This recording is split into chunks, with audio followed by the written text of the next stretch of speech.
Hi guys and welcome back to the channel Deepak Yadav Education. Welcome to the daily Hindu news and editorial analysis of 25th of July 2023. तो guys आज है तारीख 25 जुलाई 2023 और है Tuesday. देखेंगे आज के द हिंदू कंप्लीट न्यूज़पेपर को एनालाइज करेंगे। बट लेक्चर में आगे बढ़ने से पहले अगर आप लोगों को इस लेक्चर का पीडीएफ चाहिए तो क्या करना है, सबसे पहले डाउनलोड करना है टेलीग्राम, देन उसके बाद जाके सर्च बॉक्स में टाइप करना है Deepak Yadav education UPSC. As you can see guys आप लोगों को ये वाला चैनल मिल जाएगा, इस पर क्लिक करना और जाकर इस चैनल को ज्वाइन कर लेना। ज्वाइन करने से फ़ायदा क्या होगा, यहाँ पर डेली बेसिस पर लेक्चर का पीडीएफ मिल जाता है, डेली करंट अफेयर के वीडियो का पीडीएफ मिल जाता है और डेली बेसिस पर बहुत सारे डिजिटल नोट्स मिल जाते हैं। नाउ बढ़ते हैं आगे बढ़ने से पहले हमेशा की तरह हम लोग अपने लेक्चर को एक मैप के क्वेश्चन के साथ स्टार्ट करेंगे। तो आज आप सभी लोगों को मैप में जाकर देखना है कलागढ़ टाइगर रिजर्व को कहाँ पर है ये एग्जैक्टली लोकेटेड, इसको अच्छे से मैप में देखना। देन उसके बाद आकर नीचे कमेंट सेक्शन में टाइप करना, जिससे कि आप लोग इसको लंबे समय तक याद रख पाओगे। साथ ही साथ एक क्वेश्चन सॉल्व करेंगे जो कि यूपीएससी प्रीवियस ईयर साल 2016 के प्रीलिम्स में पूछा गया था। डेली बेसिस पर हम लोग यहाँ पर एक प्रीवियस ईयर क्वेश्चन को भी सॉल्व करते हैं। क्वेश्चन क्या बोलता है, मिशन इंद्रधनुष को हमारी भारत सरकार ने लॉन्च किया है, तो ये मिशन इंद्रधनुष किस चीज़ से संबंधित है ये आपने बताना है। Option number A, immunization of children and pregnant women. Option number B, construction of smart cities across the country. Option number C, India's own search for the earth like planets in our outer space. या फिर option number D, new education policy. तो उसका सही answer सभी को नीचे comment section में देना है, एटलीस्ट सभी को उसमें पार्टिसिपेट करना है, जैसा मैं आप लोगों से डेली बेसिस पर बोलता हूँ। बाय द वे इसका जो करेक्ट आंसर है वो मैंने आपको टेलीग्राम पर प्रोवाइड करवा दिया है, वहाँ से भी आप इसको चेकआउट कर सकते हो। और अगर वहाँ पर आंसर नहीं मिलता है तो भी कोई परेशान होने की ज़रूरत नहीं है, वीडियो के लास्ट में इसके करेक्ट आंसर का डिस्कशन हम लोग करेंगे। तो चलो शुभारंभ करते हैं और चलते हैं सबसे पहले थंबनेल वाले इंपॉर्टेंट आर्टिकल की तरफ। दोस्तों एक इंपॉर्टेंट टॉपिक होने वाला है, काफ़ी ज़्यादा चर्चा हो रही है कि चाइना धरती के अंदर 10,000 मीटर यानी 10 किलोमीटर तक जो गहरा गड्ढा है वो लगातार ये कर रहा है। और मैं आपको बता दूं ये दूसरा गड्ढा कर रहा है। इससे पहले यहाँ पर हम लोगों ने आज से 1 महीने पहले भी इसके बारे में पढ़ा था, हमारे वर्ल्ड जो पेज आता है उसमें निकल कर आया था एक आर्टिकल। ये दूसरा गड्ढा यहाँ पर चाइना कर रहा है अपने कंट्री में।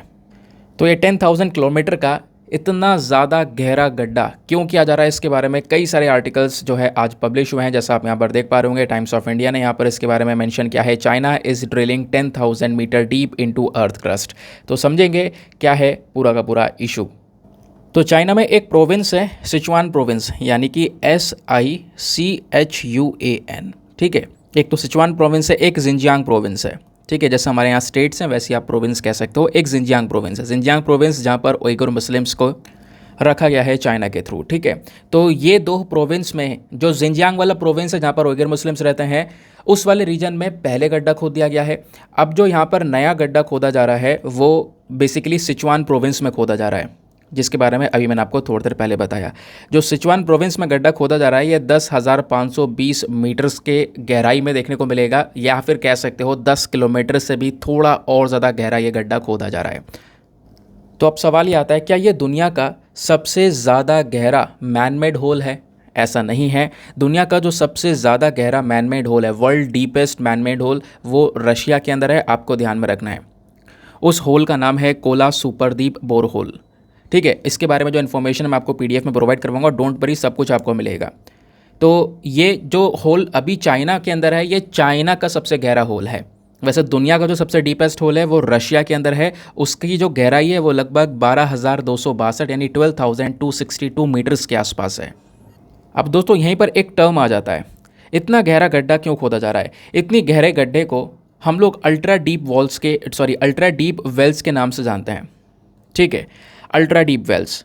तो आपसे क्वेश्चन बन सकता है कि अल्ट्रा डीप वेल्स कौन से वेल्स कहलाते हैं? तो बोला जाता है कि कोई भी आप गड्ढा खोद रहे हो, 9,000 मीटर से गहरा गड्ढा यानी 9 किलोमीटर से ज़्यादा गहराई में जो भी गड्ढा खोदा जाएगा उसको अल्ट्रा डीप वेल्स बोला जाएगा। और इतना आसान नहीं होता है यहाँ पर एक काम करना, इसमें बहुत सारे चैलेंजेस आते हैं, ठीक है। क्योंकि यहाँ पर हम लोग मेन फोकस कर रहे होते हैं कि धरती के अंदर जाएंगे, ऑयल और गैस के बारे में काफ़ी सारी इन्फॉर्मेशंस को निकालेंगे और बाकी सारी इन्फॉर्मेशंस को निकालेंगे। तो उसमें कई सारे चैलेंजेस आते हैं इस प्रोजेक्ट को ड्रिल करने में, जो इतना ज़्यादा गहराई के अंदर खोदा जाता है। तो मैंने आपको अल्ट्रा डीप वेल की डेफिनेशन समझाई। तो पूछा जाएगा अल्ट्रा डीप वेल कौन से होते हैं, तो जब भी पूछा जाएगा तो आपने बताना है 9,000 किलोमीटर नहीं, 9,000 मीटर, ठीक है। 9,000 मीटर यानी कि 9 किलोमीटर, इसको हम किलोमीटर्स में कन्वर्ट करेंगे तो जब भी कोई गड्ढा 9 किलोमीटर से गहरा या 9,000 मीटर से गहरा होगा तो वो deep wells, ultra deep wells कहलाएगा। अब क्वेश्चन ये है कि चाइना ऐसा कर क्यों रहा है? तो चाइना ने अपने पास से जवाब दिया है। इन्होंने बोला जो जिनजियांग वाले प्रोविंस में, यानी जो मई के महीने में गड्ढा खोदा गया था, वो हमने इसलिए खोदा था ताकि जो ड्रिलिंग वाइलिंग टेक्नोलॉजीज़ हैं, है ना, गड्ढे करने की जो नई नई टेक्नोलॉजीज़ आ रही हैं, वो ड्रिलिंग टेक्नोलॉजीज़ की टेस्टिंग करेंगे। तो उसकी टेस्टिंग करने के लिए हमने वो काम किया। दूसरा, जो अर्थ का इंटरनल स्ट्रक्चर है, क्योंकि आप 10 किलोमीटर गहराई में जा रहे हो, बहुत ज़्यादा डीप हो गया, ठीक है, तो बहुत सारे यहाँ पर जो अर्थ के अंदर में इंटरनल स्ट्रक्चर्स हैं उसके बारे में जो इन्फॉर्मेशन है, वो जो डेटा है, वो कलेक्ट करने की बात करता है चाइना। तो चाइना की साइड से ये स्टेटमेंट आया। तो गड्ढा जो जिनजियांग प्रोविंस में खोदा गया था मई के महीने में, वो इस पर्पज़ से खोदा गया। लेकिन अब जो गड्ढा खोदा जा रहा है सिचुआन के अंदर में, सिचुआन प्रोविंस के अंदर में, तो वहाँ पे गड्ढा खोदने का मेन पर्पज़ है नेचुरल गैस के रिजर्व्स को ढूंढना। ये एक मेन पर्पज़ है, जो नेचुरल गैस है उसके भंडार की खोज करना। क्योंकि दुनिया भर में आपको पता है कच्चे तेल को लेकर कितने ज़्यादा क्राइसिस चल रहे हैं, एनर्जी को लेकर बहुत ज़्यादा क्राइसिस चल रहे हैं, और चाइना कहीं ना कहीं आज के समय में बहुत सारी चीज़ें इंपोर्ट भी कर रहा है, ये नेचुरल गैस को इंपोर्ट कर रहा है, इसकी डिपेंडेंसी कुछ देशों के ऊपर है। तो चाहता है कि जो ये डिपेंडेंसी है, ये जो निर्भरता है, वो ख़त्म की जा सके। इसलिए जो नेचुरल गैस रिजर्व्स हैं, इसकी खोज में यहाँ पर ये सारा काम चाइना के थ्रू किए जा रहे हैं। क्योंकि अभी रिसेंटली आपने देखा रशिया यूक्रेन का वॉर हुआ, रशिया यूक्रेन की वॉर की वजह से प्लस काफ़ी सारे इंटरनेशनल लेवल पर टेंशन्स चल रही हैं। इवन यहाँ पर चाइना और यूएसए का आपस में कोल्ड वॉर तरीके का, मतलब कोल्ड वॉर टाइप का एक वॉर आपको देखने को मिलेगा, है ना। तो आपस में इतने सारे टेंशन्स चल रहे हैं इंटरनेशनल लेवल पर, और उस बेसिस पर चाइना चाहता है कि हम लोग तेल को खरीद रहे हैं, अभी काफ़ी परेशानी आ रही है, अभी दाम कभी काफ़ी ज़्यादा बढ़ जाते हैं, काफ़ी कम हो जाते हैं, ठीक है। तो ये प्रॉब्लम्स यहाँ पे लगातार देखने को मिल रही हैं। तो इस वजह से चाहता है कि हमारे पास में खुद का जो नेचुरल रिजर्व है, नेचुरल गैस रिजर्व है, वो मिलने चाहिए। इससे डिपेंडेंसी जो दूसरे देशों के ऊपर में है, वो थोड़ा सा कंट्रोल होती हुई नज़र आएगी। प्लस चाइना का कहना यह है कि हम लोग थोड़ा सा जो हिस्टोरिकल एस्पेक्ट है उसकी भी रिसर्च करेंगे। इतनी ज़्यादा गहराई में जा रहे हैं तो हमारा फोकस है कि 145 मिलियन साल पुरानी उस समय की यहाँ पर जो रॉक है, ठीक है, अर्थ क्रस्ट के अंदर जब आप इतना गहराई में जाओगे तो बहुत पुराने ज़माने की चट्टानें, बहुत पुराने ज़माने की रॉक भी मिलेंगी। तो क्रेटेशियस सिस्टम की जो रॉक है, हम वहाँ तक पहुँचेंगे, ऐसा हमारा टारगेट, यानी 145 मिलियन साल पुरानी जो रॉक्स थी, है ना, तो उन रॉक तक पहुँचने का भी टारगेट है इस गड्ढे को करने के पीछे का। तो आई होप आपको यहाँ पर ये रीज़न समझ में आया होगा कि आखिरकार मेन कारण क्या है। मेन कारण एनर्जी के पीछे भागना, जिसकी वजह से यहाँ पर इतना ज़्यादा गहरा होल किया जा रहा है। दोस्तों, जो भी बातें मैंने अभी आपको बताई हैं, वो सारी की सारी इन्फॉर्मेशन आपको पीडीएफ में प्रोवाइड करवा दी जाएंगी। ये मैंने आपको पूरा का पूरा इन्फॉर्मेशन एज अ नोट के फॉर्म में भी प्रोवाइड करवा दिया है कि पहला वाला जो गड्ढा जिनजियांग प्रोविंस में था, अब की बार सिचुआन प्रोविंस में है। प्लस दुनिया का सबसे डीपेस्ट होल कौन सा है, मैन मेड होल, उसका नाम जो मैंने बताया था वो है। अल्ट्रा डीप वेल्स कौन से कहलाते हैं, वो मैंने आपको समझाया, जिसकी जो गहराई है वो 9,000 मीटर से गहरी होगी, वो अल्ट्रा डीप वेल्स कहलाएंगे। Plus 145 million years old rock को यहाँ पर खोजने के लिए काम किया जा रहा है, वो भी मैंने आपको समझाया। चाइना क्यों कर रहा है, उसके पीछे का रीज़न, नेचुरल गैस रिजर्व सबसे इंपॉर्टेंट रीज़न, वो भी हमने यहाँ पर अभी डिस्कस किया। दोस्तों, यहाँ पे बताया ये भी जाता है कि 2021 में जो चाइना का नेचुरल गैस का सप्लाई है ना, वो उनके ऑयल के प्रोडक्शन को भी क्रॉस कर चुका है। और चाइना कहीं ना कहीं दुनिया का नेचुरल गैस प्रोड्यूसर के मामले में एक बड़ा मुकाम हासिल कर रहा है। यानी चाइना, आप कह सकते हो, दुनिया का लार्जेस्ट प्रोड्यूसर बन रहा है नेचुरल गैस का। तो इनका टारगेट यह है कि इस नेचुरल गैस को और ज़्यादा प्रोड्यूस किया जाए, तो इसके लिए जो रिसर्चेस हैं वो जारी हैं। आगे आते हैं। नाउ पेज नंबर 5 पर एक इंपॉर्टेंट आर्टिकल है, GS paper number 3 science and tech के पॉइंट ऑफ व्यू से इसको लिंक किया जाएगा। तो जो इसरो है, इंडियन स्पेस रिसर्च ऑर्गेनाइजेशन, अभी इन्होंने चंद्रयान 3 लॉन्च किया है ना, वो अभी जा रहा है, चांद तक पहुँचेगा अगस्त के महीने में। लेकिन अभी जो इसरो है वो एक और नया जो PSLV C56 है, इसको लॉन्च करने के लिए तैयार है। तो इसरो क्या करने वाला है, polar satellite launch vehicle C56, ये वाला जो रॉकेट है ये लॉन्च किया जाएगा। अब ये क्यों किया जा रहा है, तो इस रॉकेट के अंदर में सिंगापुर की कुछ नई इमेजिंग सैटेलाइट्स हैं ना, वो रख कर लॉन्च की जाएंगी। सिंगापुर की सैटेलाइट्स इंडिया लॉन्च करेगा, इसरो लॉन्च करेगा। एक समय ऐसा था कि जब इसरो, पता है क्या कर रहा था, रॉकेट को साइकिल पर रख कर ले गए थे। आप ये देखोगे, रॉकेट को साइकिल पर रख कर ले गए थे, एक समय ऐसा था। और आज ऐसा समय आ चुका है कि इसरो से दुनिया भर की काफ़ी सारी ऐसे देश हैं जो कि यहाँ पे अपने सैटेलाइट्स को लॉन्च करवाते हैं। इसरो के पास में कैपेबिलिटीज़ हैं, ये क्षमता है बाकी सारी स्पेस एजेंसीज़ के कंपैरिजन में कि हम सस्ते दाम में बहुत कम पैसे में और क्वालिटी वाला काम करके दे देते हैं। ठीक है, तो कहाँ से कहाँ तक एक बहुत लंबा सफ़र यहाँ पर तय किया है और इसी के बेसिस पर हमने धीरे धीरे कई सारे जो रॉकेट्स हैं, कई सारे जो व्हीकल्स हैं वो हमने बनाए। 2 रॉकेट सबसे पॉपुलर हैं, आपने नाम भी सुना होगा, PSLV और GSLV। ठीक है, तो PSLV मतलब polar satellite launch vehicle, GSLV मतलब जियो सिंक्रोनस सैटेलाइट लॉन्च व्हीकल। तो दोनों के बीच में क्या अंतर होता है वो भी आपको मैं थोड़ी देर में समझाऊंगा, वेट करो, पहले आर्टिकल को ख़त्म करते हैं। तो दोस्तों यहाँ पे मैंने आपको बताया इसरो क्या कर रहा है। इसरो ने यहाँ पर मंडे में अनाउंसमेंट किया, यानी कल के दिन अनाउंसमेंट किया है कि polar satellite launch vehicle C56 ये जो रॉकेट है ये सिंगापुर की DSSAR नाम की जो सैटेलाइट है इसको लेकर जाएगा अंतरिक्ष में और 30 जुलाई को यहाँ पर ये लॉन्च किया जाएगा। श्रीहरिकोटा से यहाँ पर ये रॉकेट लॉन्च होने वाला है। ठीक है, तो यहाँ पर सैटेलाइट जाएंगी, एक तो सिंगापुर की हो गई, बाकी 6 और सैटेलाइट्स यहाँ पर इस PSLV में रख के हम लोग लॉन्च करने वाले हैं, ये आपने ध्यान में रखना है। जो सिंगापुर वाली सैटेलाइट है DSSAR वाली सैटेलाइट, ये 360 किलोग्राम की सैटेलाइट है, 360 किलोग्राम की, जिसको हम इक्वेटोरियल ऑर्बिट के पास में लॉन्च करने वाले हैं।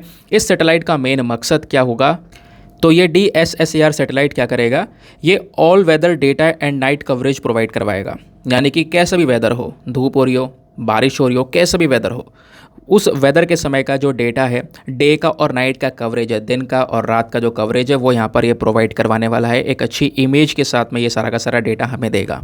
तो एक तो सिंगापुर की सैटेलाइट DSSAR ये हो गई। इसमें जो सिंगापुर है इन्होंने यहाँ पर इजराइल की मदद भी ली है। ठीक है, क्योंकि इसी सैटेलाइट के अंदर में एक सिंथेटिक अपर्चर रडार पेलोड को भी डेवलप किया गया है और वो डेवलपमेंट इजराइल ने किया है, तो इजराइल का हेल्प भी है। सैटेलाइट तैयार हुआ, अब वो सैटेलाइट लॉन्च करने की जिम्मेदारी भारत को सौंप दी गई कि भारत यहाँ पर अपने PSLV से इस सैटेलाइट को लॉन्च करेगा। एक तो सैटेलाइट ये हो गया, बाकी कुछ और सैटेलाइट्स भी इसी रॉकेट में रख के लॉन्च की जाएंगी। जैसे एक होने वाली है वेलॉक्स AM, ये 23 किलोग्राम की यहाँ पर टेक्नोलॉजी डिमॉन्स्ट्रेशन छोटी यानी माइक्रो सैटेलाइट होने वाली है। फिर उसके बाद यहाँ पर एक होने वाली है आर्केड यानी atmospheric coupling and dynamics explorer. Then उसके बाद में आप कह सकते हो और भी सैटेलाइट्स आपको देखने को मिल जाएंगे जैसे स्कूब 2। ठीक है, फिर ऐसा यहाँ पर एक और देखने को मिल जाएगा न्यूलियन बाय नैनोस्पेस। ठीक है, ये एक एडवांस 3U नैनो सैटेलाइट देखने को मिलेगी। तो जो मेन के ऊपर जो मेजर फोकस दिया जा रहा है वो DSSAR के ऊपर दिया जा रहा है, क्योंकि ये सबसे बड़ी सैटेलाइट है, इसका वजन 360 किलोग्राम के आसपास होने वाला है। बाकी सैटेलाइट्स बहुत थोड़े थोड़े वजन की हैं। ठीक है, ये आपको समझ में आया। अब क्या है, जब सैटेलाइट लॉन्च होगी तो बहुत सारे आर्टिकल्स तब भी कवर होंगे। अब एग्जामिनेशन के पर्सपेक्टिव से थोड़ा सा आपने क्या पढ़ना है PSLV के बारे में। PSLV GSLV क्या है, दोनों के बीच में डिफरेंस क्या है, ये थोड़ी इंपॉर्टेंट चीज़ें हैं। ये अगर पता होगी तो एग्जामिनेशन में कई क्वेश्चन आप सॉल्व कर पाओगे, क्योंकि चाहे वो वनडे एग्जामिनेशन हो चाहे वो दूसरे एग्जामिनेशन हो, इस प्रकार के क्वेश्चन बनने के चांसेस काफ़ी ज़्यादा हैं। तो आओ समझते हैं PSLV वर्सेस GSLV। वैसे देखो इसरो के पास में ना जो हैवी वाले रॉकेट्स हैं, अंतरिक्ष में दूर जाना है, तो उसके लिए हम PSLV GSLV या GSLV Mark 3, सबसे पावरफुल GSLV Mark 3 है। PSLV polar satellite launch vehicle जो कि हमारे पोल में यानी नॉर्थ पोल और साउथ पोल पर सैटेलाइट्स को लॉन्च करने का काम करता है। जियो सिंक्रोनस सैटेलाइट लॉन्च व्हीकल है ना, ये और दूर जाता है, लगभग कह सकते हो कि पृथ्वी से 36,000 किलोमीटर दूरी पर जा सकता है, उतनी दूरी पर सैटेलाइट को लॉन्च कर सकता है, जो जियो सिंक्रोनस ऑर्बिट होता है ना वहाँ पर। फिर तीसरा यहाँ पर और पावरफुल है GSLV Mark 3। जो बड़े बड़े मिशंस होते हैं उसको हम लोग GSLV Mark 3 के माध्यम से करते हैं। ठीक है, अभी मैं आपको एक ये दिखाऊंगा, इस वाले फोटो में देखना, आपको बहुत अच्छे से क्लियर होगा। तो जब भी हम लोग बात करते हैं किसकी, लो अर्थ ऑर्बिट की, तो लो अर्थ ऑर्बिट जस्ट यहाँ पे आप देख पाओगे पृथ्वी से ज़्यादा दूर नहीं है, थोड़ी सी दूर है, नॉर्थ पोल साउथ पोल पर सैटेलाइट लॉन्च करते हैं, तो वो हम लोग PSLV से करते हैं। बाकी अगर सैटेलाइट को बहुत ज़्यादा दूर पे लॉन्च करना है, यानी जियो सिंक्रोनस अर्थ ऑर्बिट पर लॉन्च करना है, तो जियो सिंक्रोनस जो ऑर्बिट होता है ना, ये पृथ्वी से, ये वाला ऑर्बिट है पिंक वाला जो आपको दिख रहा है, पृथ्वी से लगभग 35,786 किलोमीटर की दूरी पर ये ऑर्बिट होता है। ठीक है, तो आपको सैटेलाइट पृथ्वी से अगर 35,786 किलोमीटर से भी दूर भेजना है तो आपने क्या करना है, इस GSLV वाले रॉकेट का यूज़ किया जाता है, तब जाकर यहाँ पर यह सैटेलाइट को लॉन्च करता है। ठीक है, क्लियर हो गया। अब यहाँ पर GSLV के अंदर में जो सैटेलाइट हम GSLV से इस बड़े वाले ऑर्बिट में लॉन्च करते हैं ना, वो एक जगह पर फिक्स ही हो जाती है। जैसे कि सपोज़ मैं आपको ये दिखाता हूँ, ये अच्छा बना हुआ है टारगेट, है ना। यहाँ पे सपोज़ हमने इंडिया के लिए एक सैटेलाइट लॉन्च की है कि वो सैटेलाइट पूरे इंडिया पे नज़र रखेगी। ठीक है, तो हमने वो सैटेलाइट को कहाँ पे लॉन्च किया, जियो सिंक्रोनस अर्थ ऑर्बिट में, यानी पृथ्वी से 35,000 से ज़्यादा किलोमीटर दूरी पर। तो वो GSLV से लॉन्च करेंगे। GSLV गया, उसने इस सैटेलाइट को यहाँ पर इस वाले पॉइंट पर लॉन्च कर दिया। अब उस सैटेलाइट का जो टारगेट है वो सीधा पृथ्वी पर है कि वो पृथ्वी पर कह रहा हूँ, इंडिया के पर है, ठीक है। हम लोग इंडिया के लिए लॉन्च किए थे वो सैटेलाइट। अब पृथ्वी जैसे से धीरे धीरे घूम रही है, आपको पता है, तो ये सैटेलाइट भी मतलब इंडिया पे फिक्स रहेगा, वहाँ से घूमेगा नहीं। तो पृथ्वी जैसे जैसे घूमेगी, ये सैटेलाइट भी धीरे धीरे घूमता रहेगा, लेकिन वो फिक्स रहेगा, उसकी पोजीशन फिक्स रहेगी। वो 24 घंटा हमारे इंडिया का जो डेटा है वो हमें देता रहेगा। समझ गए? तो यानी कि ऐसा नहीं है कि पृथ्वी आगे निकल गई, इंडिया पे हमने टारगेट बनाकर भेजा है तो वो इंडिया को टारगेट करके ही लगातार इन्फॉर्मेशन हमें देता रहेगा, वो वहीं पर फिक्स रहेगा। जैसे पृथ्वी घूमेगी वैसे ही यहाँ पर वो सैटेलाइट भी घूमता रहेगा, लेकिन टारगेट उसका इंडिया पे रहेगा, अगर हम इंडिया को टारगेट बना के लॉन्च करते हैं तो। ठीक है। अब PSLV और GSLV के बीच में क्या डिफरेंस होता है, थोड़ा थोड़ा ये भी जान लेते हैं दोस्तों, काम में आएगा। तो लंबाई वगैरह ध्यान में रखने की आवश्यकता नहीं है, स्टेज ध्यान में रखने की आवश्यकता है, स्टेज पूछ ली जाती है। तो PSLV वाला जो रॉकेट है इसमें 4 स्टेजेस होती हैं, ये आपने ध्यान में रखना है। ठीक है, 4 स्टेज, जैसे कि यहाँ पर ये आप देख पाओगे। सबसे पहली स्टेज कौन सी होती है रॉकेट के अंदर में, निचली वाली, ये जो है ये पहली स्टेज है। ठीक है, इस पहली स्टेज के अंदर में नीचे आपको बूस्टर्स लगे हुए दिखाई देंगे, ये जो है ना ये बूस्टर्स बने हुए हैं। बूस्टर के साथ साथ यहाँ पर ये हमारा सॉलिड रॉकेट मोटर वाला रीजन है। ठीक है, तो फ्यूल जो है हम लोग HTPP फ्यूल यहाँ पर ये यूज़ करते हैं। उसके बाद दूसरी स्टेज होती है यहाँ पर फर्स्ट स्टेज से ऊपर वाली, ये हो गई हमारी दूसरी स्टेज। ठीक है, अब इस दूसरी स्टेज के अंदर जब आप देखोगे तो लिक्विड रॉकेट इंजन का यूज़ किया जाता है। फिर तीसरी स्टेज, इसके ऊपर वाली तीसरी स्टेज हो गई, इसमें अगेन सॉलिड रॉकेट मोटर मौजूद होती है, उस इंजन का यूज़ किया जाता है। फिर उसके बाद में चौथी स्टेज सबसे ऊपर आ जाती है। चौथी स्टेज में यहाँ पर आप कह सकते हो कि इसमें 2 इंजन लगे हुए होते हैं, और सबसे ऊपर जो यहाँ पर आपको कैप दिखाई दे रही है ना, इसके अंदर हम लोग सैटेलाइट रख के लॉन्च करते हैं। ठीक है, सैटेलाइट इसमें ही रखी होती है, धीरे धीरे करके ये स्टेजेस सब खुल जाती हैं जब सैटेलाइट ये रॉकेट लॉन्च होता है। उसके बाद जाकर एट द लास्ट यहाँ पे इसमें से सैटेलाइट्स लॉन्च होती हैं। ठीक है, बात क्लियर हो गई। तो इस पूरे PSLV का जो साइज़ है, लंबाई 44 मीटर्स के आसपास, इसका डायमीटर 2.8 मीटर, लेकिन इसमें 4 स्टेजेस हैं, ये ध्यान में रखना है। ये बात हो गई PSLV की। नाउ अब बात आती है GSLV की। GSLV वाला जो रॉकेट है, इसकी जो स्टेज है इसमें 3 स्टेज होती हैं केवल, ये आपने ध्यान में रखना है, लेकिन ये PSLV से ज़्यादा पावरफुल होता है। तो पहली स्टेज इसकी हो गई यहाँ पर नीचे वाली, जो ये हो गए ये इसके बूस्टर्स हो गए, जैसे आप यहाँ पर देख पाओगे नीचे जो है बड़े साइज़ के बूस्टर्स लगे पड़े हैं। और ये जो यहाँ पर पहली स्टेज है इसमें 138 टन का ठोस रॉकेट मोटर का यहाँ पर यूज़ किया गया है। फिर उसके बाद में इसकी दूसरी जो स्टेज आपको ये देखने को मिल जाएगी, इस स्टेज पर विकास इंजन का इस्तेमाल होता है। ठीक है, दूसरी वाली स्टेज पर। फिर यहाँ पर तीसरी स्टेज आपको ये वाली देखने को मिल जाएगी। इस तीसरी स्टेज में क्रायोजेनिक अपर स्टेज प्रोजेक्ट के यूज़ किया जाता है, क्रायोजेनिक इंजन का यहाँ पर यूज़ किया जाता है। ठीक है, फिर उसके बाद ऊपर यहाँ पे हम लोग सेटेलाइट को रखते हैं इस वाले पोर्शन के अंदर में। ठीक है, तो यहाँ पर ये PSLV GSLV के बारे में आई होप दोस्तों आपको बहुत अच्छे से समझ में आ चुका है। ये मैंने आपको डिफरेंस बता दिया है। ठीक है, बात क्लियर हो गई। चलो आगे आते हैं। अब इस तरीके से हमने PSLV GSLV के बारे में डिस्कशन किया। ये हमने डिस्कशन किया, हमारे इसरो के पास में कई सारे रॉकेट हैं, SLV PSLV GSLV, लेकिन PSLV GSLV सबसे ज़्यादा न्यूज़ में रहते हैं। अब देखो, UPSC ने एक सवाल पूछा था साल 2018 में। सवाल क्या था, with reference to India's satellite launch vehicle consider the following statements. Bharat की जो सैटेलाइट्स हैं ना, इसको लेकर 3 स्टेटमेंट यहाँ पर दिए गए हैं, और यहाँ पर ना GSLV और PSLV के बारे में पूछा गया है। तो 2018 में UPSC ने ऑलरेडी पूछ लिया। अब इतना बड़ा सा क्वेश्चन है, देख के यहाँ पे थोड़ा दंग रह जाएंगे यार, हो पाएगा नहीं हो पाएगा, लेकिन आपने PSLV GSLV अच्छे से पढ़ा है, थोड़ा दिमाग लगा के हम सॉल्व कर सकते हैं। इसको लेकर 3 स्टेटमेंट्स दिए गए हैं, बताना है कौन सा स्टेटमेंट सही है। पहला स्टेटमेंट, जो PSLV है ये सैटेलाइट को लॉन्च करता है जो कि अर्थ पर मॉनिटर कर सके, जो अर्थ के रिसोर्सेज के हैं। ठीक है, अर्थ के ऊपर जो रिसोर्सेज प्रेजेंट है उसकी मॉनिटरिंग कर सके। जबकि जो GSLV है, जियो सिंक्रोनस सैटेलाइट लॉन्च व्हीकल है, इसका मेन काम होता है कम्युनिकेशन सैटेलाइट्स को लॉन्च करना, जो कम्युनिकेशन के लिए यहाँ पर यूज़ की जाती है। तो पहला स्टेटमेंट सही है। अर्थ के रिसोर्स मॉनिटरिंग के लिए PSLV यूज़ की जाती है, और GSLV यहाँ पर डिज़ाइन किया गया है मेनली जो कम्युनिकेशन सैटेलाइट्स होती हैं उनको लॉन्च करने के लिए। सेकेंड स्टेटमेंट बोलता है कि जो सैटेलाइट्स PSLV लॉन्च करता है वो परमानेंटली फिक्स हो जाती है सेम पोजीशन पर आसमान में। ऐसा है क्या? ऐसा तो कुछ भी नहीं है। और अगर फिक्स होती भी है अर्थ पर किसी लोकेशन को लेकर, तो वो GSLV की सैटेलाइट लॉन्च होती है, ना कि यहाँ पर PSLV के थ्रू लॉन्च की वाली सैटेलाइट। अभी मैंने आपको पढ़ाया था इसके बारे में। तो सेकंड स्टेटमेंट सीधा सीधा यहाँ पे गलत हो जाता है। ठीक है, थर्ड स्टेटमेंट देखते हैं। थर्ड स्टेटमेंट बोला गया है GSLV जो Mark 3 है, इसके अंदर 4 स्टेज लॉन्च व्हीकल है। इसमें 4 स्टेजेस हैं, पहली दूसरी तीसरी स्टेज कौन कौन सी हैं। देखो, गेम तो यहीं पे ख़त्म हो जाता है स्टार्टिंग के 5 शब्दों में। GSLV मार्क 3 4 स्टेज व्हीकल है, ऐसा है क्या? नहीं, 4 स्टेज नहीं है, 3rd स्टेज व्हीकल है, क्योंकि मैंने आपको बताया था PSLV में 4 स्टेज हैं रॉकेट के अंदर में, लेकिन जो हमारा GSLV है उसमें केवल और केवल 3 स्टेजेस हैं। अभी हमने पढ़ा था ना, मैंने बोला था स्टेजेस के ऊपर थोड़ा ध्यान से फोकस करना। तो यहाँ पे हमारा 2nd और 3rd तो हमें समझ में आ रहा है, वैसे ही गलत है, लेकिन पहला वाला जो स्टेटमेंट बचता है वो सही है। अब 2018 का क्वेश्चन था तो आराम से सॉल्व हो सकता था, लेकिन यही क्वेश्चन 2023 में पूछा जाता तो वही एलिमिनेशन टेक्निक खत्म कर रखी है, तो हम इसको एलिमिनेट भी नहीं कर पाते। लेकिन उस समय पर अगर हम सॉल्व कर सकते थे, उस समय के हिसाब से सॉल्व करें तो उसको एलिमिनेट भी किया जा सकता था। 2 और 3 अगर हमें एक भी पता है कि ये गलत है, तो यहाँ पर अगर 3 भी पता है गलत है, तो ये भी दोनों कैंसिल हो गए। और यहाँ पर सेकंड के बारे में हमें पता है ही, कन्फर्म्ड इन्फॉर्मेशन वो भी रॉन्ग हो गया, बचा कौन सा? 1 ओनली, तो इसका केवल 1 ओनली आंसर हो गया, आंसर नंबर ए। ठीक है, आगे आते हैं नेक्स्ट आर्टिकल पर। नाउ आगे बढ़ने से पहले एक छोटी सी इन्फॉर्मेशन है दोस्तों, अगर आप पेड ग्रुप्स को ज्वाइन करना चाहते हो तो बहुत इजीली कर सकते हो। उन पेड ग्रुप के अंदर आपको डेली बेसिस पर करंट नोट्स के PDF और बाकी सारे इंपॉर्टेंट नोट्स प्रोवाइड करवाए जाते हैं।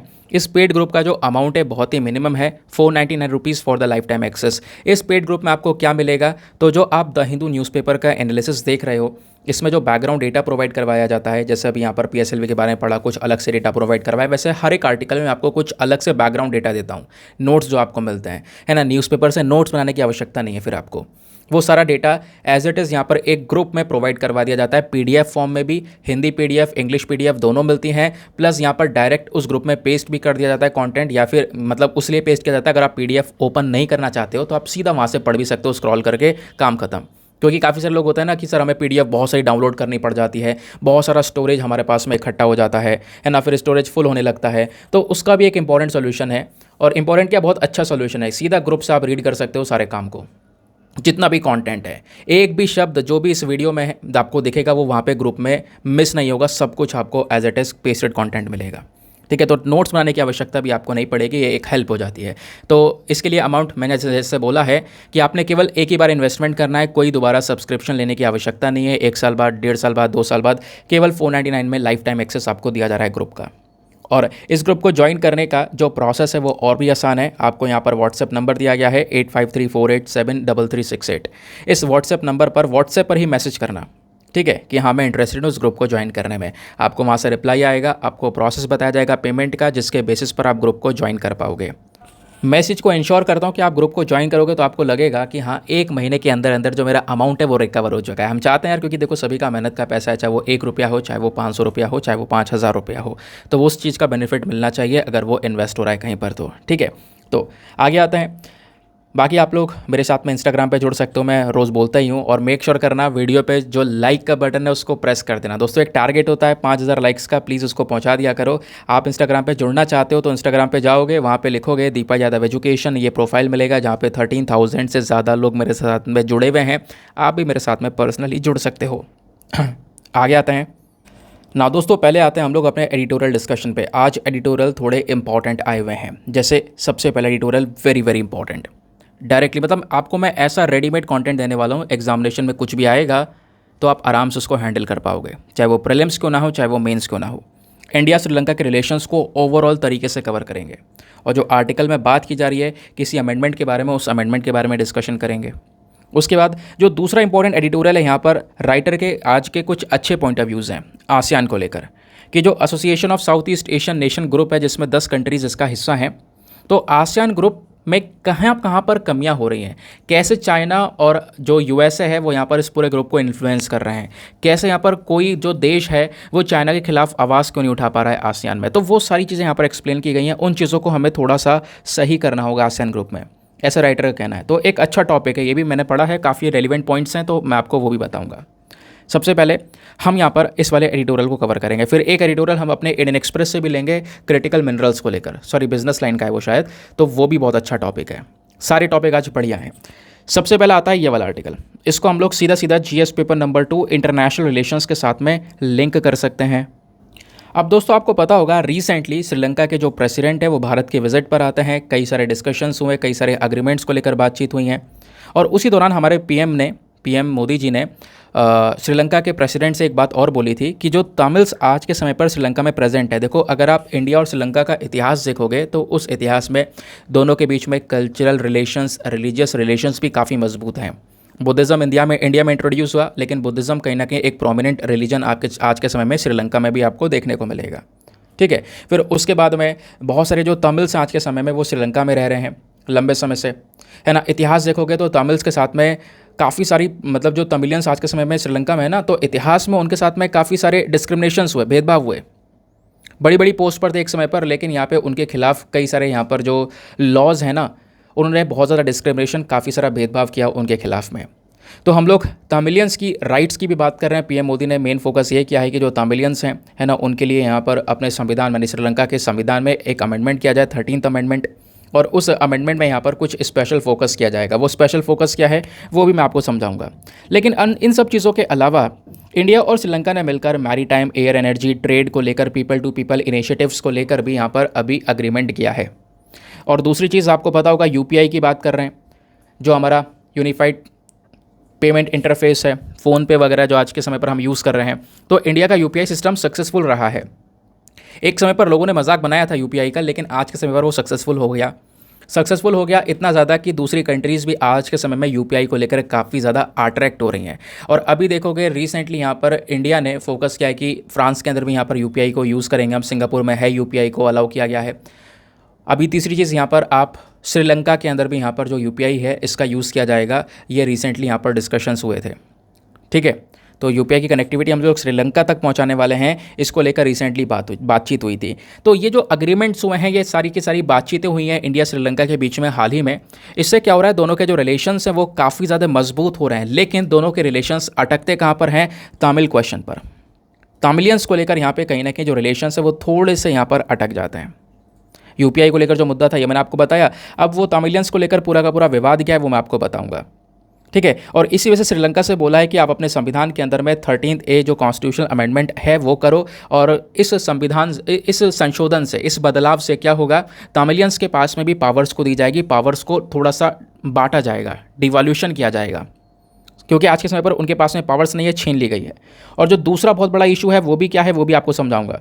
अब ये तो मैंने आपको खैर अभी एक ओवरव्यू दिया है, मैंने आपको पढ़ाया नहीं है, मैंने आपको ओवरव्यू दिया है कि किस चीज़ के बारे में बातचीत हो रही है। अब हम लोग पढ़ेंगे एग्जैक्ट रिलेशंस के बारे में। स्क्रीन पर नीचे की साइड में आपको डेटा दिखाई पड़ रहा है। आपने न्यूज़पेपर पढ़ा, उसके बाद नोट्स बनाने की टेंशन मत लो, सब नोट्स आपको रेडीमेड यहाँ पर दिखते हुए मिल रहे होंगे, ये सब पीडीएफ में आपको प्रोवाइड करवा दिए जाएंगे। तो इंडिया श्रीलंका दोनों साउथ एशियन नेशंस आपको देखने को मिलेंगे, इंडियन ओशन रीजन में सिचुएटेड दोनों कंट्रीज़ देखने को मिलेंगी। ऊपर इंडिया है तो नीचे यहाँ पर आपको श्रीलंका देखने को मिल जाता है। दोनों की ज्योग्राफिकली अगर हम लोकेशंस की बात करेंगे तो इंडिया और श्रीलंका के बीच में एक स्ट्रेट आता है, पाक स्ट्रेट, वो दोनों को डिवाइड करता है। इसको आप लोग मैप देख सकते हो, ये ऊपर इंडिया, नीचे यहाँ पर श्रीलंका, बीच में यहाँ पर पाक स्ट्रेट जो कि यहाँ पर दोनों को डिवाइड करता है। एक स्ट्रेट क्या होता है, जो दो बड़े समुद्र के हिस्सों को जोड़ रहा हो, तो एक समुद्र का बड़ा हिस्सा ये, दूसरा ये, दोनों को जोड़ने के लिए एक बीच का स्ट्रेट, जिसको हम लोग पाक स्ट्रेट के नाम से जानते हैं। अब आते हैं इनके संबंध के बारे में। पहले इतिहास देखेंगे, हिस्टोरिकल टाइज। तो इंडिया और श्रीलंका का इतिहास अगर आप देखते हो तो एक बहुत लंबा इतिहास है। दोनों के कल्चरल, रिलीजियस, व्यापार को लेकर जो टाइज़ है ना, जो रिलेशंस हैं, वो एंशिएंट टाइम से बिलोंग करते हैं। दोनों के बीच में कल्चरल रिलेशंस बहुत ज़्यादा मजबूत हैं। फॉर एग्जांपल यहाँ पर आप कह सकते हो कि श्रीलंका का कहीं ना कहीं बहुत सारा जो हेरिटेज है, बहुत सारी विरासत है यहाँ पर इंडिया में आपको देखने को मिल जाती हैं। बुद्धिज़्म जो कि इंडिया में ओरिजिनेट हुआ, लेकिन यहाँ पे आज कहीं ना कहीं श्रीलंका में एक बहुत इंपॉर्टेंट रिलीजन माना जाता है बुद्धिज़्म।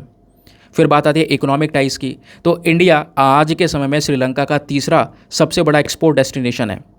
आप इमेजिन करो, श्रीलंका से अगर हम लोग यहाँ पर सामान लेना बंद कर दें तो श्रीलंका के हालात बेकार हो जाएंगे, क्योंकि श्रीलंका सबसे ज़्यादा सामान बेचता है अमेरिका को, फिर यूके को, और थर्ड नंबर पर आता है इंडिया। तो इंडिया तीसरा लार्जेस्ट एक्सपोर्ट डेस्टिनेशन आपको देखने को मिल पाएगा श्रीलंका का। 60% से ज़्यादा, ध्यान से सुनना, 60% से ज़्यादा श्रीलंका का जो एक्सपोर्ट है ना, वो यहाँ पर बहुत सारा फ़ायदे में रहता है। फ़ायदे में क्यों रहता है, क्योंकि इंडिया श्रीलंका के बीच में ऑलरेडी एक एग्रीमेंट हुआ है जिसको हम लोग बोलते हैं India Sri Lanka free trade agreement. Free trade agreement के अंदर में क्या होता है कि जब आपस में एक्सपोर्ट इंपोर्ट कर रहे होते हैं ना तो देश, तो उनके बीच में जो extra charges, tariff, duty, custom duties, ये जो भी चीज़ें लगाई जाती हैं एक्सपोर्ट इंपोर्ट के ऊपर में, वो सब माफ़ कर दी जाती हैं। तो व्यापार काफ़ी सस्ता हो जाता है, व्यापार को बढ़ावा मिलता है। ठीक है, तो 60% जो श्रीलंकन एक्सपोर्ट आज के समय में उसको इसी फ्री ट्रेड एग्रीमेंट के बेनिफिट्स मिल रहे हैं। और इंडिया कहीं ना कहीं श्रीलंका के अंदर में एक मेजर इन्वेस्टर भी है। अगर आप लोग इंडिया का इन्वेस्टमेंट श्रीलंका में देखोगे, फॉरेन डायरेक्ट इन्वेस्टमेंट, एफडीआई की जो हम लोग बात कर रहे हैं, तो वो लगभग 1.7 बिलियन US डॉलर्स के आसपास है। 2005 से लेकर 2019 के बीच में 1.7 बिलियन यूएस डॉलर्स का इन्वेस्टमेंट भारत ने श्रीलंका में कर दिया है। फिर बात आती है दोनों के डिफेंस रिलेशंस के बारे में।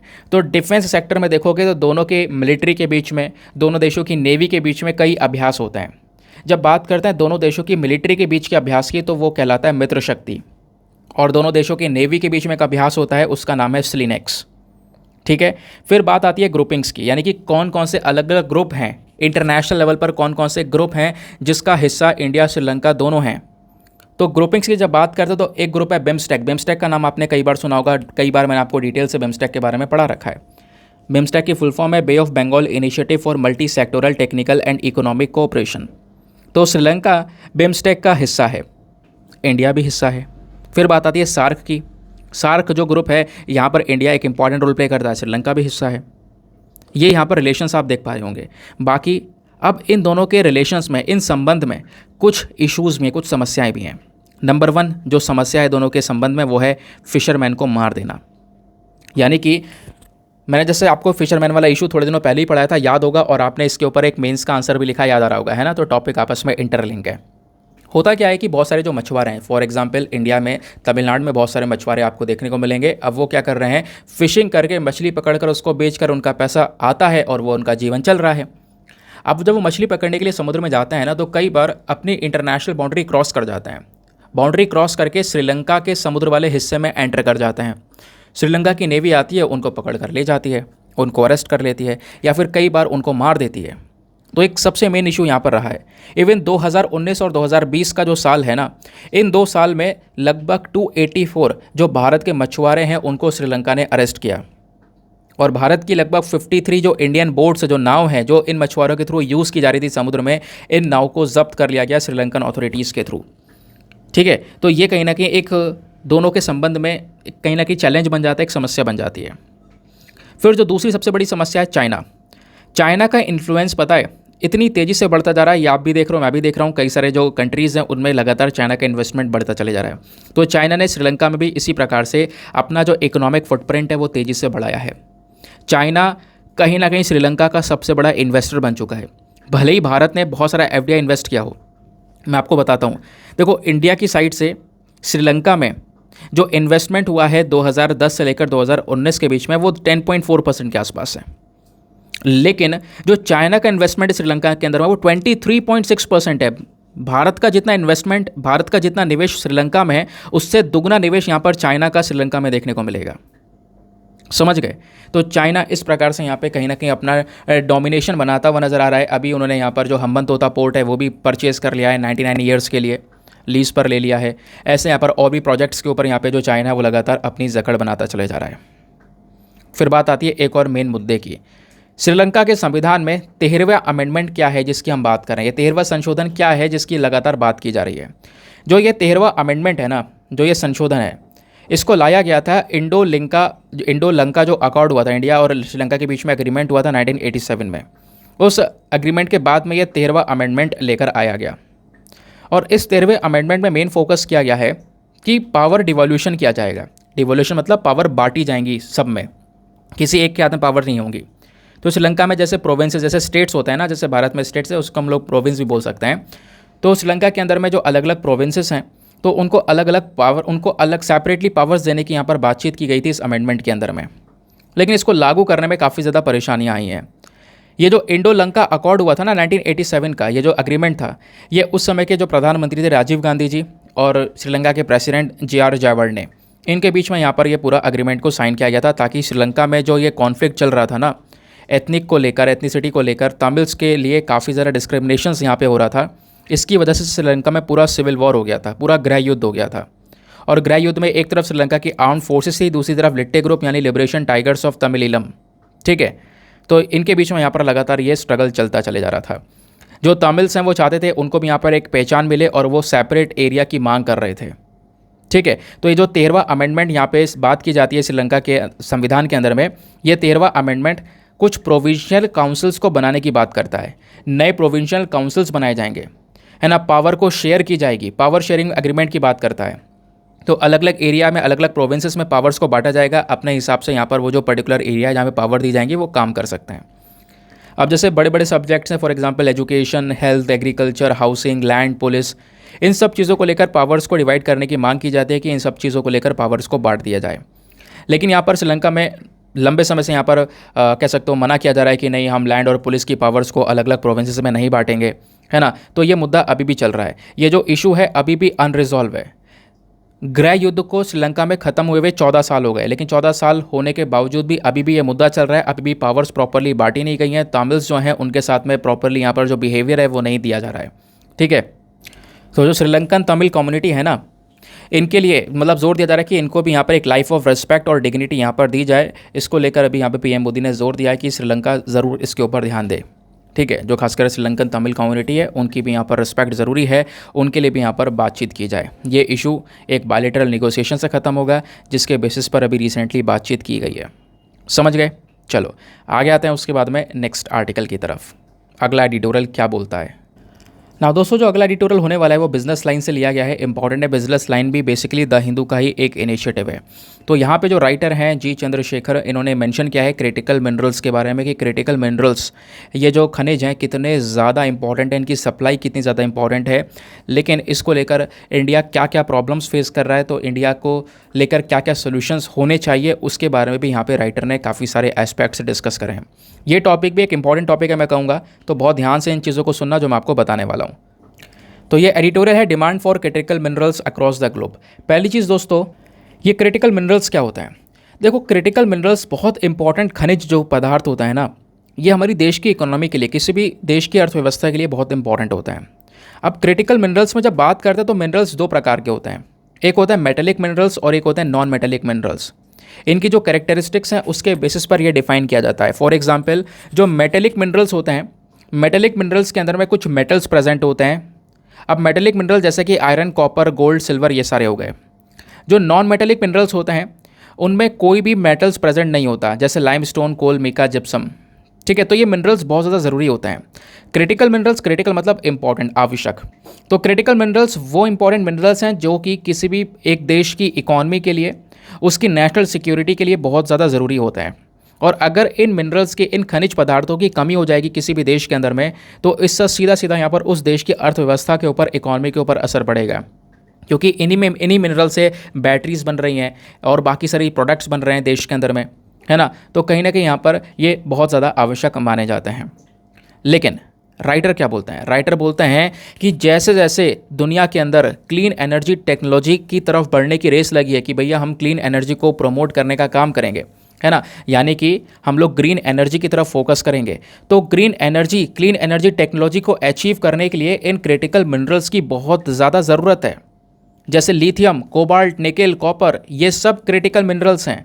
अगर ये नहीं होगा तो इलेक्ट्रिक व्हीकल्स कैसे बनेंगे, सोलर पैनल कैसे बनेगा, विंड टर्बाइंस कैसे बनेंगे, बाकी दूसरी क्लीन एनर्जी डिवाइसेस कैसे बनेंगी।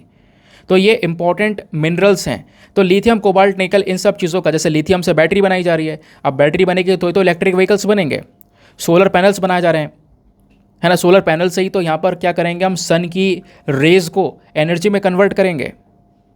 तो क्रिटिकल मिनरल का इम्पॉर्टेंस इतना ज़्यादा है कि वो कहीं ना कहीं जो पूरी दुनिया भर की कंट्रीज़ हैं वो इसके पीछे लगी पड़ी हैं।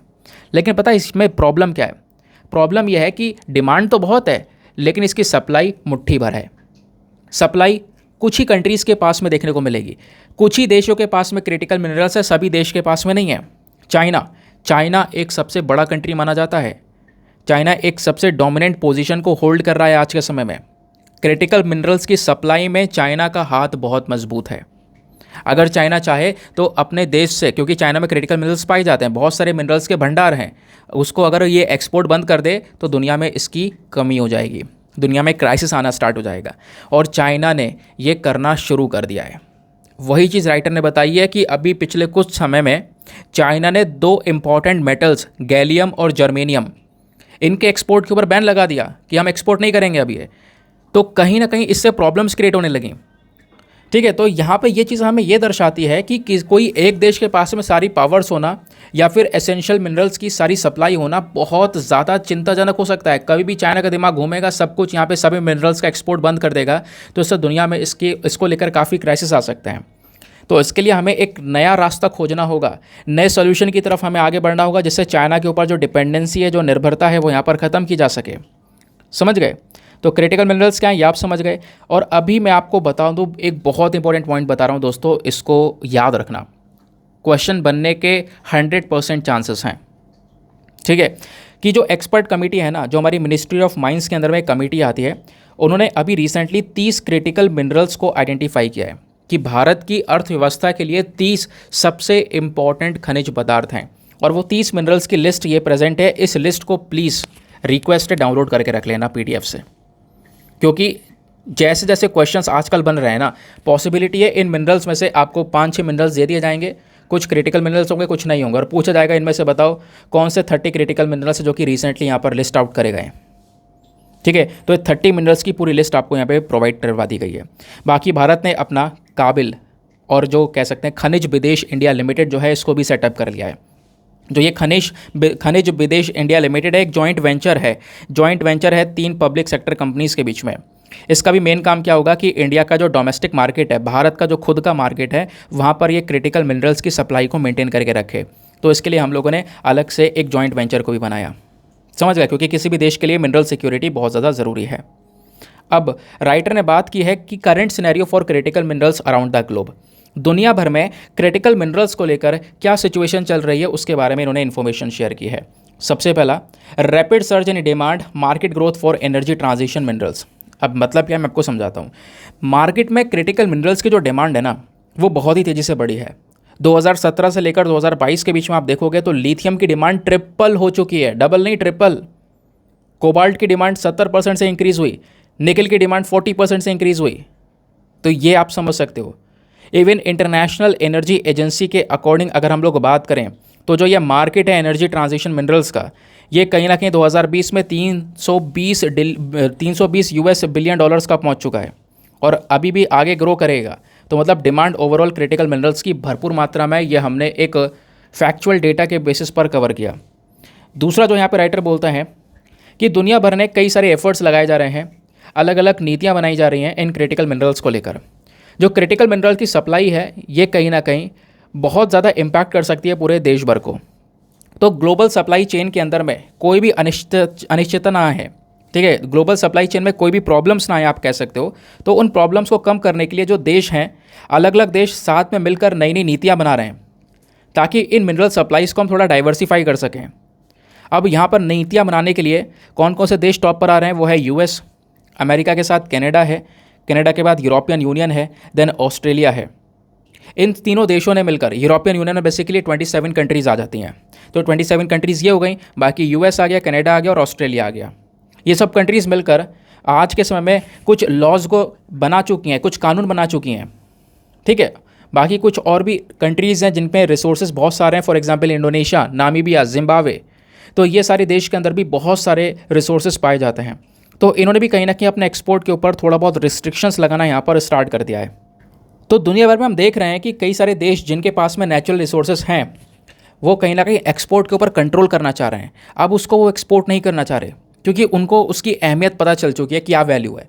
तो अपने देश में यहाँ पे डोमेस्टिक मार्केट में यहाँ पर उसका प्रॉपर भरपूर मात्रा में यूज़ करना चाह रहे हैं, फॉर एग्जाम्पल जैसे चाइना आज के समय पर कर रहा है। बाकी जो ये मिनरल सप्लाई है ना, मिनरल की सप्लाई को सिक्योर करने के लिए, मेंटेन करने के लिए जो ये इंडस्ट्रीज़ हैं, automaker industry, battery cell makers हो गए, इक्विपमेंट मैन्युफैक्चरर्स हो गए, इनको यहाँ पर ज़्यादा एक्टिव रहना पड़ेगा। क्रिटिकल मिनरल्स में सबसे बड़ा रोल इन्हीं इंडस्ट्रीज़ का होता है। ये जो इंडस्ट्रीज़ हैं, यहाँ पर कह सकते हो कि इन इंडस्ट्री को, ऑटोमेकर, बैटरी सेल मेकर्स को अगर ये मिनरल्स नहीं मिलते हैं तो कहीं ना कहीं यहाँ पर ये इंडस्ट्रीज़ भी पूरी तरह से डूब जाएंगी। फिर बात आती है एक और प्रॉब्लम की, वो है जियोपॉलिटिकल टेंशंस। जियोपॉलिटिकल टेंशंस बहुत ज़्यादा हैं पिछले कुछ समय पे। फॉर एग्जांपल US और चाइना के बीच का ट्रेड वॉर, US और चाइना व्यापार को लेकर एक युद्ध चल रहा है। जैसा कोल्ड वॉर था ना, उसी प्रकार का युद्ध आज US चाइना में देखने को मिल रहा है। कौन सुपर पावर बनेगा, ऐसी रशिया यूक्रेन का वॉर देखने को मिला। इन सभी कॉन्फ्लिक्ट्स की वजह से कहीं ना कहीं जो मिनरल्स हैं, इन मिनरल्स की सप्लाई चेन में अफेक्ट आ रहा है, इन मिनरल्स की सप्लाई चेन में प्रॉब्लम्स आ रही हैं। कहीं ना कहीं ये देश अपने व्यापार में, एक्सपोर्ट के ऊपर कई सारे रिस्ट्रिक्शंस लगाते चले जा रहे हैं, ठीक है, जो कि कहीं ना कहीं अगेन एक चिंता वाली बात होगी। फिर उसके बाद यहाँ पर बोला जा रहा है कि जो ये क्रिटिकल इंडस्ट्री मेटल्स हैं, इनके जो प्राइसेस हैं, ठीक है, जैसे कि कॉपर के प्राइसेस आने वाले समय पर और ज़्यादा बढ़ सकते हैं जैसे जैसे डिमांड बढ़ेगी और सप्लाई नहीं होगी। ये तो सिंपल बात है, आपने तो इकॉनमी भी पढ़ रखा है ना भाई। कोई एक पर्टिकुलर प्रोडक्ट है, उसकी डिमांड बहुत ज़्यादा है लेकिन उसकी सप्लाई नहीं हो रही है तो दाम तो बढ़ेगा। उसकी सप्लाई बहुत कम है, डिमांड ज़्यादा है, ठीक है, या फिर प्रोडक्शन नहीं हो पा रहा है उसका लेकिन उसकी डिमांड बहुत है, तो उस पर्टिकुलर प्रोडक्ट के दाम काफ़ी ज़्यादा बढ़ जाएंगे। वही सिनेरियो हमें आने वाले समय पर देखने को मिलेगा। तो क्रिटिकल मिनरल्स के अगर दाम बढ़ते हैं तो ऑटोमेटिकली जो हमारा सामान बनकर आएगा ना, उसके दाम भी बढ़ जाएंगे, महंगाई एक उच्च स्तर को छू रही होगी। ये भी प्रॉब्लम्स यहाँ पर देखने को मिल जाती हैं। तो क्रिटिकल मिनरल से संबंधित क्या क्या चैलेंजेस, क्या क्या जो समस्याएं हैं, क्या क्या चुनौतियां जो भारत के अंदर स्पेशली, वो क्या है मैं आपको बताता हूँ। अभी तक तो हमने दुनिया भर की बात की थी कि भाई क्या फ़ायदा है, क्या चैलेंजेस हैं। अब बात करेंगे इंडिया को लेकर स्पेशली कि भारत में क्रिटिकल मिनरल्स को लेकर किस किस प्रकार की चुनौतियां देखने को मिलती हैं। इंडिया आज के समय पर कह सकते हो दो प्रकार के चैलेंजेस को फेस कर रहा है। डोमेस्टिक चैलेंजेस भी हो रही हैं और ग्लोबल चैलेंजेस भी यहाँ पर भारत को फेस करनी पड़ रही है क्रिटिकल मिनरल्स को लेकर। कोविड-19 का एक बहुत बुरा इंपैक्ट पड़ा। चाइना ने यहाँ पर क्रिटिकल मिनरल सप्लाई चेन में अपनी एक बहुत बड़ी पोजीशन को गेन कर रखा है। तो कोविड-19 की वजह से यहाँ पर जब इनका चाइना की जो इकॉनमी पूरी तरह से डाउन हो गई है ना, और अभी भी यहाँ पर कोविड-19 के केसेस निकल कर आए, चाइना अभी भी स्ट्रगल कर रहा है, तो इन्होंने क्या किया, धीरे धीरे क्रिटिकल मिनरल्स के एक्सपोर्ट के ऊपर रोक लगा दी, उसको स्लो डाउन कर दिया, जिसकी वजह से यहाँ पर सीधा भारत के ऊपर इम्पैक्ट किया, क्योंकि इंडिया भी काफ़ी सारे क्रिटिकल मिनरल्स आज के समय पर चाइना से इंपोर्ट करता है।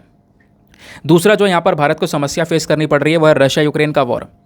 जो यहाँ पर ये कॉन्फ्लिक्ट चला है रशिया यूक्रेन के बीच में, ये भी भारत के लिए दिक्कत पैदा कर रहा है। कैसे?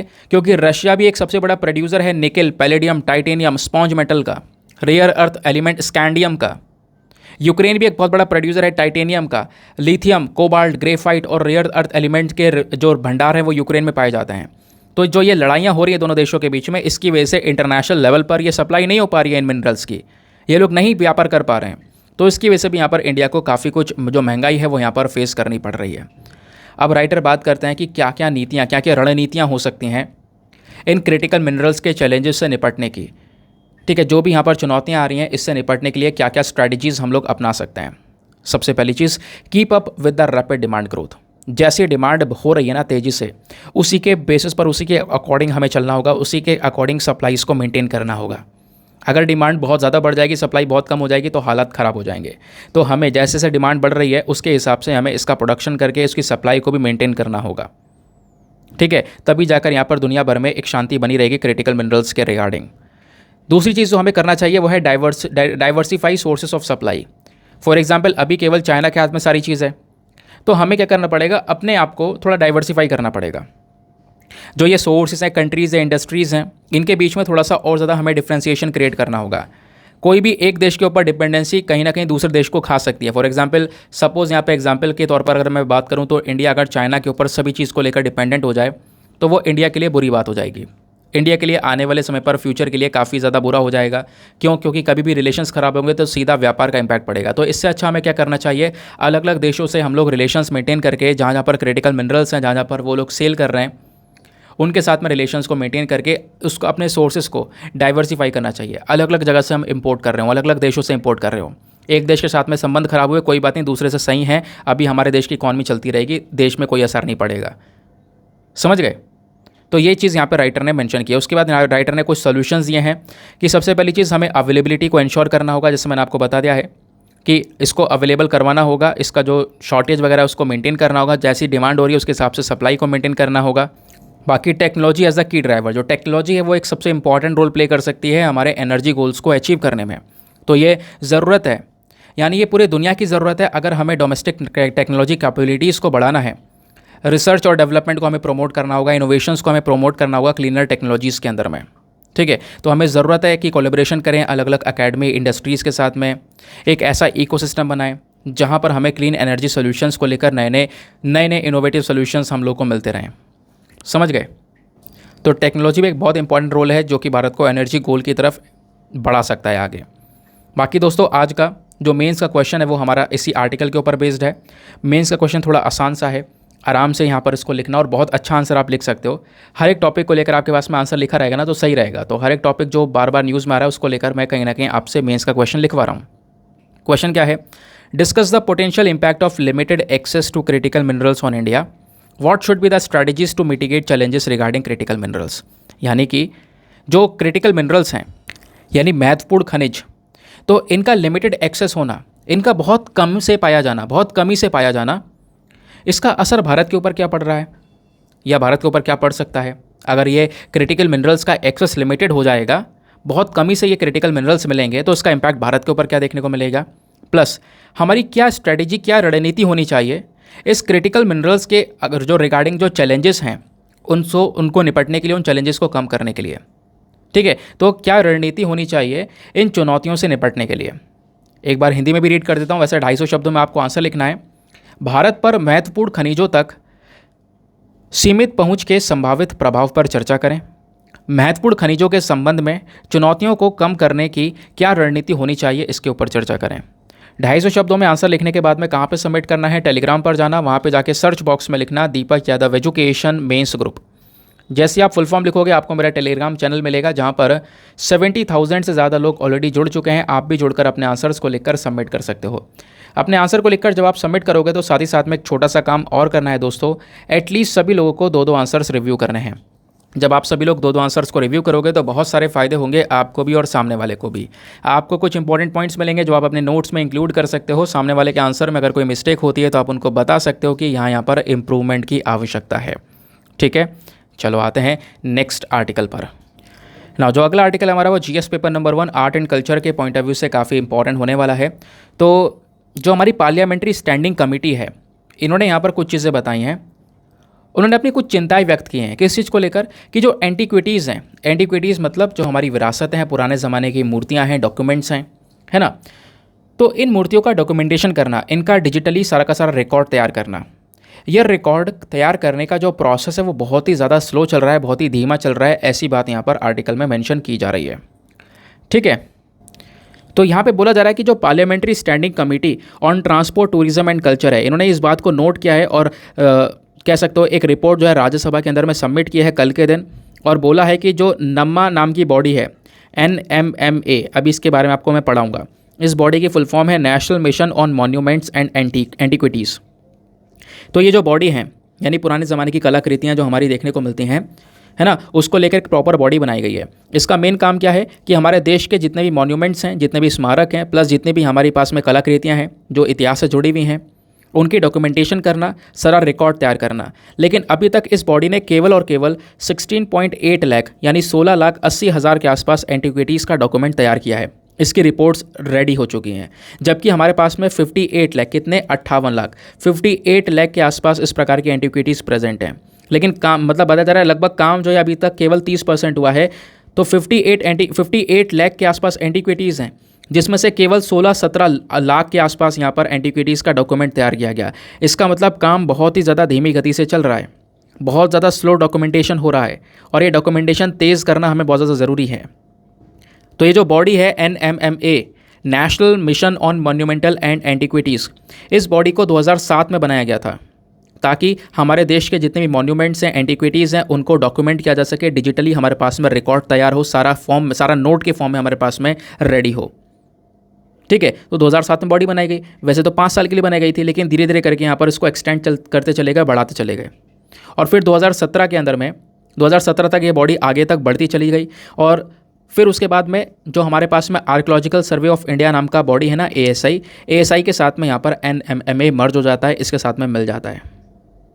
ठीक है, तो इसका काम क्या है, सारे के सारे जो डेटा है वो तैयार करना, रिपोजिटरीज तैयार करना, किस चीज़ को लेकर, जो हमारी एंटीक्विटीज़ हैं उस चीज़ को लेकर। अब दोस्तों यहाँ पर आप देख सकते हो, पिछले सप्ताह की बात है, पिछले सप्ताह अमेरिका ने, आपको पता होगा, 105 एंटीक्विटीज़ भारत को सौंपी हैं। 105 वो कलाकृतियाँ जो कि इतिहास में कहीं ना कहीं भारत से चुरा कर अमेरिका ले जाई गई, तो वो अमेरिका ने वापस की हैं। और ऐसे कई सारी यहाँ पर चोरी की हुई कलाकृतियाँ रिसेंटली वापस की गई हैं, उसके बारे में लगातार इन्फॉर्मेशंस आ रही हैं, मैं आपके साथ में वो शेयर कर रहा हूँ। समझ गए? तो जो डॉक्यूमेंटेशन है इन एंटीक्विटीज़ का होना बहुत ज़्यादा ज़रूरी है, और ख़ासकर जो डिजिटल रिकॉर्ड्स हैं, डिजिटाइज रिकॉर्ड्स हैं, वो भी होना ज़रूरी है, उन रिकॉर्ड्स को मेंटेनेंस करना ज़रूरी है। तो ये सारा काम हमारा इस NMMA के पास में है।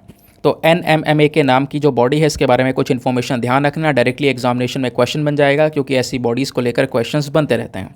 तो जैसे मैंने आपको बताया कि सबसे पहले 2007 में बॉडी लेकर आई गई, केवल 5 साल के लिए बनाई गई थी। 2012 तक ये बॉडी का टारगेट था कि 2012 तक अपना काम खत्म कर देगी।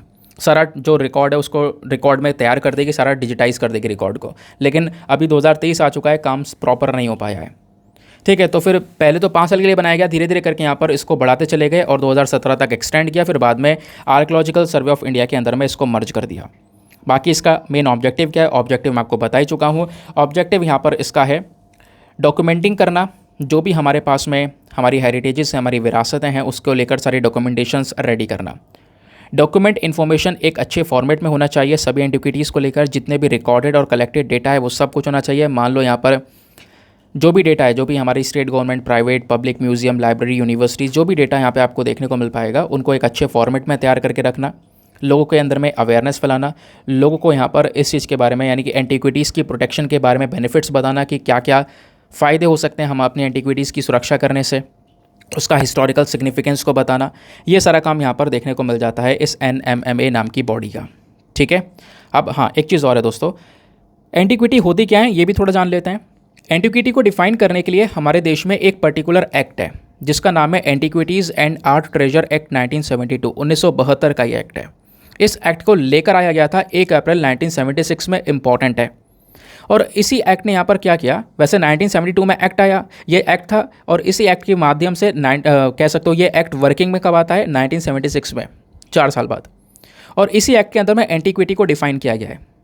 क्या डिफाइन किया गया है कि कोई भी ऐसा ऑब्जेक्ट या कोई भी ऐसी कला, वर्क ऑफ आर्ट, जिसका एग्जिस्टेंस एटलीस्ट 100 ईयर्स हो, कम से कम वो जो ऑब्जेक्ट या वो जो वर्क ऑफ आर्ट है, कम से कम अगर वो 100 साल का एग्जिस्टेंस है, 100 साल पुराना है, कम से कम 100 साल पुराना, 100 साल से ज़्यादा हो सकता है, 100 साल से कम नहीं हो सकता। अगर 100 साल से ज़्यादा पुराना है तो वो एंटिक्विटी कहलाएगा। अब यहाँ पर कोई भी चीज़ आ सकती है, फॉर एग्जांपल एक कॉइन हो सकता है, सिक्का हो सकता है, मूर्ति हो सकती है, पेंटिंग हो सकते हैं, एपिग्राफ हो सकते हैं, कोई आर्टिकल्स हो सकता है, science, art, literature, religion, custom, moral, politics, इन सब चीज़ों से रिलेटेड कोई भी चीज़ हो सकती है। ठीक है, जो कि अगर 100 ईयर्स से ज़्यादा पुरानी है और वो एग्जिस्टेंस में है तो उसको यहाँ पर एंटिक्विटी का टैग मिलेगा। ऐसा खुद हमारे इस पर्टिकुलर एक्ट ने बताया है जो 1972 का है। ये तो बात हो गई हमारे मूर्तियों, कॉइन, इन सब चीज़ों के लिए।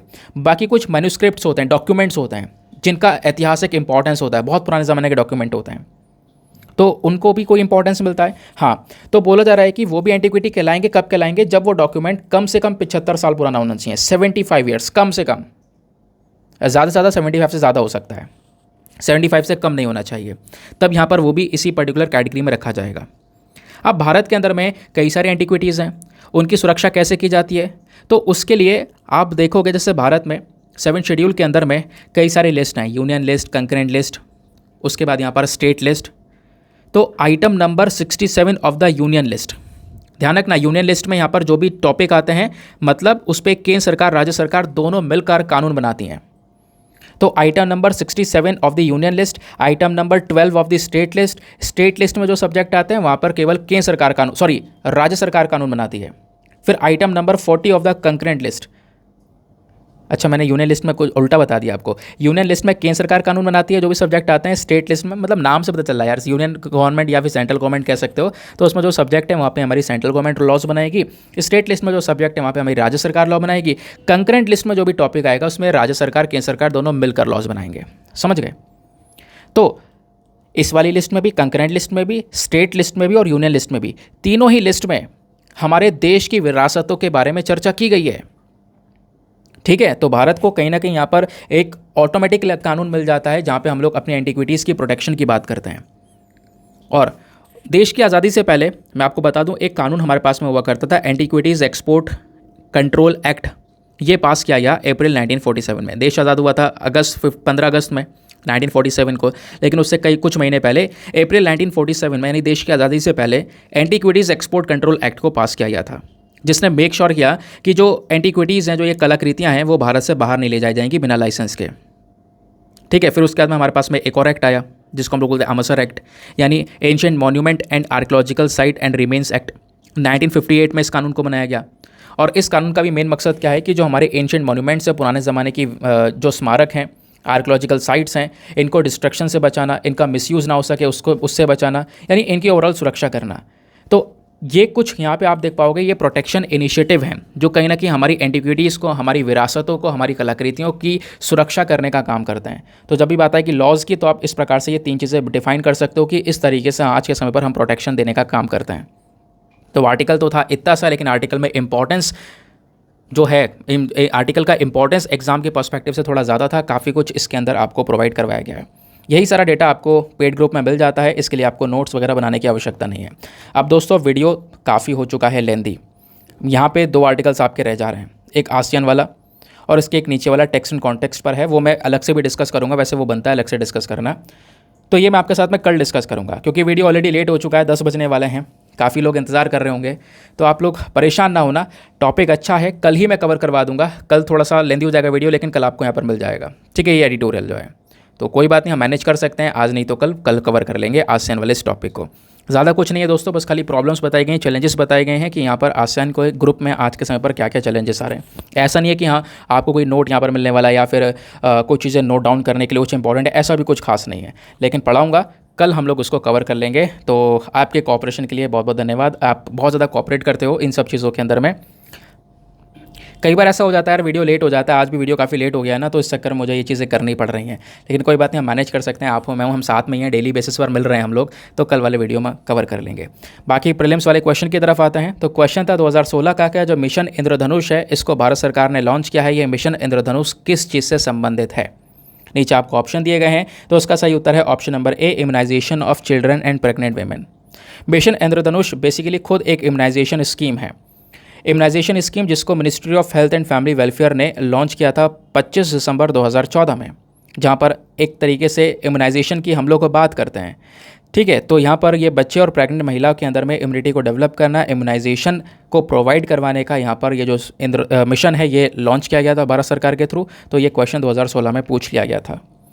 नाउ इसके साथ में करते हैं हम लोग अपने लेक्चर को समाप्त और मिलते हैं आप लोगों से अगले वीडियो में। आज के लिए bye bye, have a nice day, thank you and Jai Hind.